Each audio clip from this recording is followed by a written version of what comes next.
Enquiring God, విచారణ చేయడము. ఏ పని చేస్తున్నా, దేవా ఇది చేయాలా, ఇది చేయొద్దా, ఇక్కడ నిలబడాలా, ఇక్కడ నుంచి నేను కూడా వెళ్ళాలా.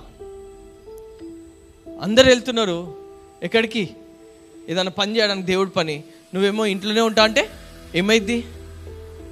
అందరూ ప్రార్థన చేస్తున్నారు ఉపవాసం ఉండి, నువ్వేమో నేను చేయనులే, ఏం కాలే అని కూర్చోంటే ఏమవుతుంది? మెల్లగా ఏమవుతుంది? సినిమా చూడబోదు అవుతుంది. చూస్తుంటావు ఆ సినిమాలో ఇంకోటి కనిపిస్తుంది. Next you will be dropped off. నువ్వు ప్రార్థన చేయవు, బైబిల్ చదవలేవు, మందిరానికి రావాలంటే కూడా నేను పాపంలో పడిపోయినాన్ని నీకు ఒక గిల్టీనెస్ వస్తుంది, కండెమ్నేషన్ వస్తుంటుంది.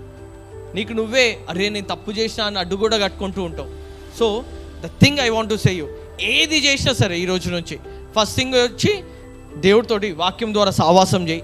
రెండోది విచారణ చేయడం స్టార్ట్ చేయి. డిసిషన్ నీ సొంతంగా నువ్వు తీసుకోకుండా దేవుని అడగడం స్టార్ట్ చేయి. అప్పుడు నీ జీవితంలో దావీదు వేరే యుద్ధాలలో విజయం ఏ రీతిగా అయితే పొందుకోండో ఆ రీతిగా నువ్వు పొందుకోవడం స్టార్ట్ చేస్తావు. ఆ రాజు సత్యంను ఏ రీతిగా అయితే తెలుసుకున్నాడో ఆ రీతికి ఎంత చీకటి ఆ సత్యాన్ని దాచిపెట్టాలని చూసినా నీకు అది విడుదల అవుతూనే ఉంటుంది. హల్లెలూయా.